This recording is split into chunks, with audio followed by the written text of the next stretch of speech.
Hello everybody. आज के इस वीडियो में हम एक न्यू चैप्टर स्टार्ट करने जा रहे हैं।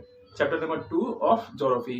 और उसका नाम क्या है? उसका नाम है फिजिकल फीचर्स ऑफ इंडिया। आपने क्लास 6 में पढ़ा होगा।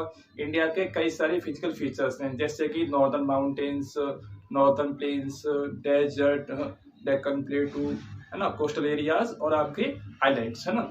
तो इस चैप्टर में आपको इन्हीं सब चीजों के बारे में पढ़ना है। और आज के इस वीडियो में हम सबसे पहले स्टडी करेंगे हिमालय के बारे में। हम देखेंगे हिमालय का फॉर्मेशन कैसे हुआ। हिमालय की फॉर्मेशन से पहले आपको स्टडी करना होगा प्लेट्स के बारे में, तभी आपको टॉपिक समझ में आएगा कि हिमालय का फॉर्मेशन कैसे हुआ था। तो सबसे पहले जो हम टॉपिक स्टार्ट करने जा रहे हैं उसका नाम है theory of plate tectonics. According to the theory of plate tectonic, the upper crust of the earth is made of 7 major plates and some minor plates।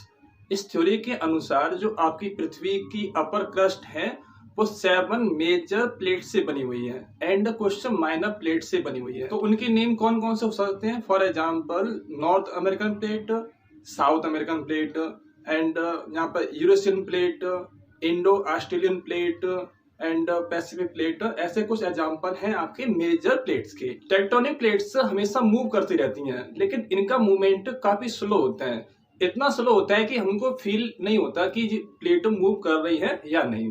एक साल में देखा जाए तो इनका मूवमेंट इतना स्लो होता है कि एक साल में मुश्किल से 5 सेंटीमीटर जी मूव करती होंगी। ठीक है।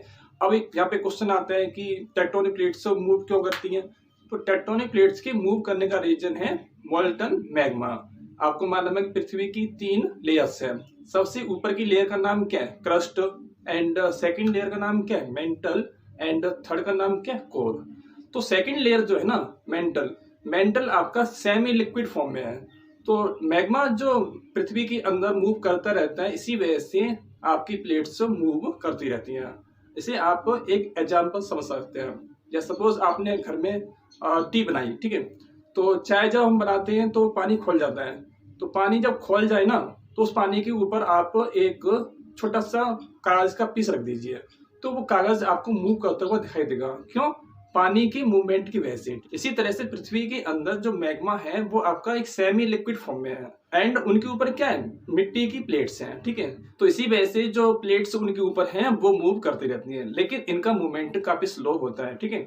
तो यहाँ पे क्वेश्चन और पूछा जाता है कि कितने तरह से मूवमेंट होता है एंड उनके नेम कौन कौन से होते हैं। तो सबसे पहले हम इस चीज को स्टडी करते हैं। ठीक है। यानी कि टेक्टोनिक प्लेट्स का मूवमेंट कितने तरह का होता है और उनके नेम जो आपको सबसे पहले स्टडी करना है, उसके बाद ही आप हिमालय के फॉर्मेशन को ठीक से समझ पाएंगे। जैसा मैंने आपको बताया था कि जो आपका अर्थ का क्रस्ट है वो 7 मेजर प्लेट से बना हुआ है। तो यहाँ पे आप फिगर देख सकते हैं। इस फिगर में आप यहाँ पे देख सकते हैं कि ये आपका साउथ अमेरिकन प्लेट है और ये कितनी बड़ी प्लेट है आप देख सकते हैं यहाँ से। ठीक है। एंड ये आपका नॉर्थ अमेरिकन प्लेट है, ये भी बहुत बड़ी प्लेट है। और ये आपका यहाँ पर अफ्रीकन प्लेट है और ये भी बहुत बड़ी प्लेट है। एंड यहाँ पे आप देख सकते हैं इंडो ऑस्ट्रेलियन प्लेट। ठीक है। मतलब इंडिया एंड ऑस्ट्रेलिया को मिलाकर एक प्लेट बनी हुई है। ठीक है। एंड ये आपका Eurasian plate Europe plus Asia को मिला के बनी हुई है, ये भी बहुत बड़ी प्लेट है। एंड ये आपका पैसिफिक प्लेट, यहाँ देख सकते हैं पैसिफिक प्लेट। ठीक है। तो ये भी आपकी एक बहुत बड़ी प्लेट है। तो इस तरह से आपकी पूरे क्रस्ट का निर्माण हुआ है। तो ये 7 मेजर प्लेट्स की नेम है एंड इसी तरह से यहाँ पे कुछ माइनर प्लेट्स भी हैं। इस फिगर में आप कुछ माइनर प्लेट्स भी देख सकते हैं। देखिए ये आपकी छोटी सी एक प्लेट है ना, तो यहाँ पर जो क्रस्ट है वो कुछ बड़ी बड़ी प्लेट से बना हुआ है एंड कुछ छोटी प्लेट से बना हुआ है और इन्हें हम कहते हैं टेक्टोनिक प्लेट्स। एंड ये प्लेट्स हमेशा मूव करती रहती हैं। तो अब हम देखते हैं कि ये प्लेट्स किस तरह मूव करती हैं और उनका नाम क्या होता है। तो टॉपिक है आपका movement of tectonic plates and ये मूवमेंट 3 तरह से होगा। ठीक है। तो नंबर 1 फिगर में आप देख सकते हैं कि यहाँ पर 2 प्लेट्स हैं, प्लेट 1 एंड प्लेट 2। ठीक है। एंड जब दो प्लेट एक दूसरे के आमने सामने मूव करती हैं, ठीक है, तो इस तरह का जब मूवमेंट होता है प्लेट्स के बीच में तो उसे हम कहते हैं कन्वर्जेंट बाउंड्री। ठीक है। इसमें क्या हो रहा है? इसमें 2 प्लेट एक दूसरे के आमने सामने मूव कर रही हैं। जब 2 प्लेट आमने सामने मूव करेंगी तो क्या होगा, जब दो प्लेट आमने सामने मूव करेंगी तो जो एक भारी वाली प्लेट है ना, वो प्लेट नीचे की ओर चली जाएगी। देखिए यहाँ पर जो प्लेट चली गई नीचे की तरफ, एंड जो हल्की वाली प्लेट जो थी वो ऊपर की ओर आ जाएगी। ठीक है। और दूसरी बात क्या है इसके अंदर, जब दो प्लेट मूव करेंगी आमने सामने की तरफ, सपोज यहाँ पे आपका सी है ना, या ओशियन है, ठीक है, एंड टू प्लेट मूव कर रही है, तो क्या होगा, जब दोनों तरफ से प्रेशर बनेगा, यहाँ से भी एंड यहाँ से, तो सी के अंदर जो सेडिमेंट्स होंगे वो बाहर निकल के सामने आ जाएंगे। तो इस तरह से यहाँ पे क्या हुआ, यहाँ पर एक माउंटेन का फॉर्मेशन होगा। ठीक है। तो इस तरह के जो मूवमेंट होता है उससे माउंटेन का फॉर्मेशन होता है। इसी तरह से आपके हिमालय का भी फॉर्मेशन हुआ। ठीक है।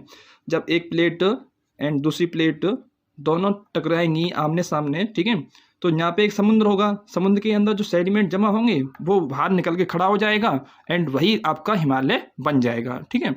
तो कन्वर्जेंट बाउंड्री समझ में आ गया आपको। सेकंड मूवमेंट जो प्लेट्स के बीच में होता है उसका नाम है यहाँ पर डाइवर्जेंट बाउंड्री। तो आप यहाँ देख सकते हैं, यहाँ पर टू प्लेट्स हैं एंड दोनों प्लेट्स के बीच में इस तरह का मूवमेंट होगा, यानी कि अपोजिट डायरेक्शन में मूवमेंट होगा। तो ऐसे मूवमेंट को हम कहेंगे यहाँ पर डाइवर्जेंट बाउंड्री। ठीक है। यानी कि when to plates move opposite each other. ठीक है। तो उसको हम कहते हैं यहाँ पर डाइवर्जेंट बाउंड्री। तो यहाँ पर देखिए एक प्लेट इस तरफ जा रही है एंड दूसरी प्लेट इस तरफ जा रही है। तो इससे जो फिगर बनेगा आपका, इससे जो लैंड फॉर्म बनेगा वो किस तरह का होगा, दोनों के बीच में आप देख सकते हैं यहाँ पे गैप हो जाएगा। ठीक है। दोनों के बीच में क्या हो जाएगा, यहाँ पे गैप हो जाएगा। एक प्लेट इस तरफ चली जाएगी एंड एक प्लेट इस तरफ चली जाएगी। तो यहाँ पे क्या हुआ, जब ये गैप बन गया, ये आपकी मिट्टी है यहाँ पे, ठीक है, ये भी आपकी मिट्टी है एंड यहाँ पे क्या बन गया, गैप बन गया। तो इस तरह से यहाँ पे समुद्र का यानी कि सी का स्प्रेड हो जाएगा। जो आपका सी फ्लोर जो होता है वो आपका स्प्रेड हो जाएगा। एंड इस तरह के मूवमेंट से एक चीज़ और होगी, इस तरह के मूवमेंट से एक चीज़ और होगी, वो क्या चीज़ है, रिफ्ट वैली का फॉर्मेशन भी होगा। ठीक है। तो आपने देखा कि इस तरह के मूवमेंट से एक तो सी का फ्लोर स्प्रेड होता है एंड सेकंड रिफ्ट वैली का निर्माण होता है। थर्ड टाइप का प्लेट मूवमेंट किस तरह का होगा, थर्ड टाइप का जो प्लेट मूवमेंट है उसका नाम होता है ट्रांसफॉर्म बाउंड्री।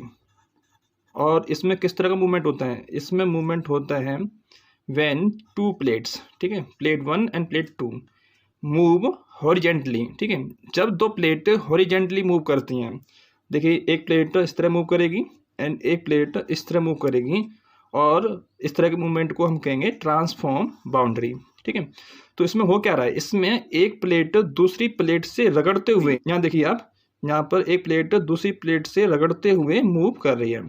तो इस तरह का जब मूवमेंट होगा तो इस तरह के मूवमेंट से कौन सी चीज़ होगी, इस तरह के मूवमेंट से यहाँ पर अर्थक्वेक आएगा। ठीक है। आप देखिए यहाँ पर कि दो प्लेट एक दूसरे से रगड़ते हुए मूव कर रही हैं, है ना, तो इसकी वजह से क्या होगा, इसकी वजह से यहाँ पे अर्थक्वेक आएगा। ठीक है।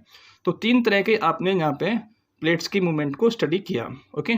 टेक्टोनिक प्लेट हमेशा मूव करती रहती हैं, इसी वजह से जो आपकी पृथ्वी है उसका सरफेस भी चेंज होता रहता है। आपने वर्ल्ड का मैप देखा होगा, जो कंडीशन आज हमें दिखाई देती है वर्ल्ड की, वो पहले इस तरह की नहीं थी। मिलियंस ऑफ ईयर पहले वर्ल्ड में 7 कॉन्टिनेंट नहीं थे, जो सारे कॉन्टिनेंट एक दूसरे से मिले हुए थे, और वहां पर एक सुपर कॉन्टिनेंट था जिसका नाम था पेंजिया। ठीक है। और वर्ल्ड में इतने ओशियन भी नहीं थे, वर्ल्ड में उस टाइम पर सिर्फ एक ही ओशियन था जिसका नाम था पैंथालासा। फिर क्या हुआ, समय के साथ साथ इसमें कई सारे क्रैक्स पड़ जाते हैं एंड ये कई सारे पीस में डिवाइड हो गया। फिर क्या हुआ, जो जमीन के जो टुकड़े थे ना, जो पीस में डिवाइड हुए थे, वो मूव करने लगे, एक दूसरे से अपोजिट डायरेक्शन में मूव करने लगे। आपको मालूम है कि प्लेट्स का जो मूवमेंट होता है वो काफी स्लो होता है, इन प्लेट्स में कंटिन्यूस मूवमेंट होता रहता है एंड मिलियंस ऑफ ईयर्स के बाद में आज वर्ल्ड इस शेप में हमको दिखाई देता है। इसे आप इस फिगर से आसानी से समझ सकते हैं। सपोज ये आपका पूरा वर्ल्ड है, ठीक है, तो वर्ल्ड में आप देख सकते हैं कि उस टाइम पर सारे कॉन्टिनेंट आपस में मिले हुए थे और उसको हमने नाम दिया सुपर कॉन्टिनेंट। ठीक है। सुपर कॉन्टिनेंट का नाम क्या है, इस सुपर कॉन्टिनेंट को जो नाम दिया गया उसका नाम है पेंजिया। एंड यहाँ पर एक ओशियन भी था, जो आप देख रहे हैं ना ओशियन, ना। तो इसका नाम क्या है? इसका नाम था पैंथालासा, पैंथालासिक ओशियन। ठीक है, तो दो तरह की चीज़ आपने पढ़ी, एक तो कॉन्टिनेंट का नाम क्या है, पैंजिया, एंड ओशियन का नाम क्या है, पैंथालासा। हिंदी में कहते हैं इसे पैंथालासा, ठीक है, एंड इंग्लिश में क्या बोलेंगे इसको, पैंथालासिक ओशियन। समय के साथ साथ इस कॉन्टिनेंट में क्रैक्स पड़ जाते हैं। आप देख सकते हैं कि इसके बीच में जो रेड कलर है ना, ये क्या है, क्रैक्स पड़ गए हैं। ठीक है, एंड समय के साथ साथ ये क्रैक्स इंक्रीज होते जाएंगे एंड ये प्लेट्स एक दूसरे से अलग मूव करना शुरू कर देगी। ठीक है, चारों डायरेक्शन में। तो इन प्लेट्स के मूव करने की वजह से एंशिएंट वर्ल्ड का फॉर्मेशन हुआ है। इस सुपर कॉन्टिनेंट को हम 2 पार्ट्स में डिवाइड कर सकते हैं, एक इसका नॉर्थ पार्ट एंड एक इसका साउथ पार्ट। आप इस फिगर में देखिए, आपको यहाँ पर ठीक समझ में आएगा कि यहाँ पर इसका नॉर्थ पार्ट एंड एक इसका साउथ पार्ट। जो नॉर्थ पार्ट जो है उसका नाम क्या है, उसका नाम है अंगारा लैंड, एंड साउथ पार्ट का जो नाम होगा उसका नाम होगा गोंडवाना लैंड। यहाँ पे क्वेश्चन पूछा जाता है कि अंगारा लैंड से कौन कौन से कॉन्टिनेंट बने हैं, एंड गोंडवाना लैंड से कौन कौन से कॉन्टिनेंट बने हैं, एंड इंडिया कौन सी लैंड का पार्ट था। तो आप देख सकते हैं कि इंडिया जो है साउथ की ज़मीन का पार्ट था एंड उसका नाम क्या है, गोंडवाना लैंड। ठीक है, तो नॉर्थ में जो पार्ट है इसका नाम क्या है, अंगारा लैंड। इसका एक नाम और है, इसका एक नाम है लॉरेशिया। ठीक है, नॉर्थ पार्ट से कौन कौन से कॉन्टिनेंट बनेंगे, नॉर्थ पार्ट से बनेगा आपका नॉर्थ अमेरिका एंड यूरोप और एशिया। साउथ वाले पार्ट से कौन से कॉन्टिनेंट बनेंगे, साउथ वाले से बनेंगे यहाँ पर साउथ अमेरिका और जो आपका अफ्रीका एंड यहाँ पे जो अंटार्कटिका और जो आपका यहाँ पर इधर साइड में ऑस्ट्रेलिया। ठीक है, और आपका देश इंडिया भी इसी पार्ट से बनेगा। जैसा मैंने आपको बताया कि इनके बीच में क्रैक्स पड़ गए थे और ये प्लेट्स एक दूसरे से अपोजिट डायरेक्शन में मूव करना स्टार्ट कर दिया था। तो आप यहाँ देख सकते हैं कि इनके बीच में क्या हो रहा है, इनके बीच में क्रैक्स पड़ चुके हैं और ये प्लेट्स एक दूसरे से अलग मूव कर रही हैं। ठीक है, धीमे धीमे कई हज़ारों साल में, मिलियंस ऑफ ईयर्स के बाद में ये प्लेट्स एक दूसरे से बहुत दूर हो जाएंगी एंड इस तरह से आज के वर्ल्ड का फॉर्मेशन हो जाएगा।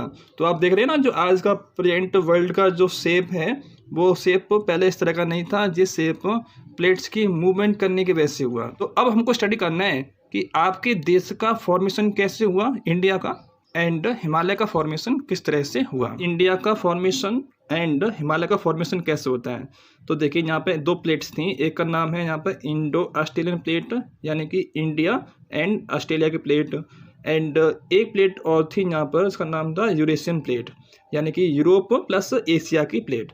तो यूरेशियन प्लेट जो है ना, ये काफ़ी बड़ी प्लेट है एंड ये आपकी एक छोटी प्लेट है। ठीक है, तो क्या होता है, इन दोनों प्लेट्स के बीच में मूवमेंट होता है एंड ये दोनों प्लेट आपस में टकरा जाती हैं। इसी वजह से जो समुद्र के बीच में जो सेडिमेंट्री रॉक्स जमा होते हैं वो बाहर निकल के आ जाते हैं और इस तरह से हिमालय का फॉर्मेशन हो जाता है।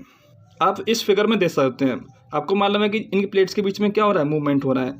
तो ये आपकी इंडिया की प्लेट है। ठीक है, तो ये प्लेट भी आगे की तरफ मूव कर रही है ना। तो जब ये आगे की तरफ मूव करेगी मिलियंस ऑफ ईयर्स में, तो क्या होगा, यहाँ पर एक बहुत बड़ी प्लेट थी, इसका नाम था यूरेशियन प्लेट। ठीक है, तो इस प्लेट का और उस प्लेट का आपस में कोलिजन होगा, जिसकी वजह से हिमालय का फॉर्मेशन हो जाएगा। तो इसको थोड़ा सा और जूम करते हैं। ठीक है, तो आप यहाँ देख सकते हैं कि ये प्लेट आपकी इंडिया की प्लेट है एंड ये आगे की तरफ मूव कर रही है। कुछ इस तरह से इंडिया की प्लेट आगे की तरफ मूव करती है एंड ये आपकी प्लेट जो है, इसका नाम क्या है, इसका नाम है यूरेशियन प्लेट, और ये आपकी एक बहुत बड़ी प्लेट है। तो ये आगे की तरफ मूव करती जाएगी एंड लास्ट में ये प्लेट इस प्लेट से यहाँ पर जाके टकरा जाएगी, यहाँ पे जाके ऐड हो जाएगी। ठीक है, यहाँ पे जो ओशियन है, इस ओशियन का नाम क्या था, इस ओशियन का नाम था टेटिस। ठीक है, TETHYS।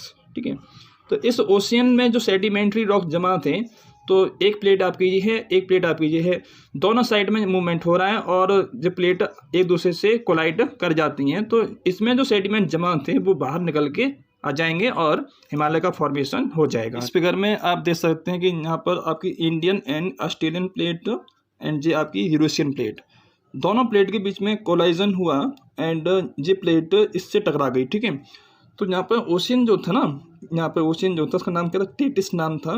तो यहाँ पे उसमें कोलाइजन होने की वजह से इसके अंदर जो सेडिमेंट्स जमा थे वो बाहर निकल के आ जाएंगे। यहाँ से प्रेशर पड़ रहा है और एक इधर से पड़ रहा है, तो इसके बीच में सेडिमेंट्स जो जमा थी वो बाहर निकलना शुरू कर देंगे और वो एक माउंटेन का फॉर्म ले लेंगे। तो इस तरह से आपके हिमालय का फॉर्मेशन होता है। तो आपको अच्छे समझ में आ गया होगा कि हिमालय का फॉर्मेशन कैसे हुआ।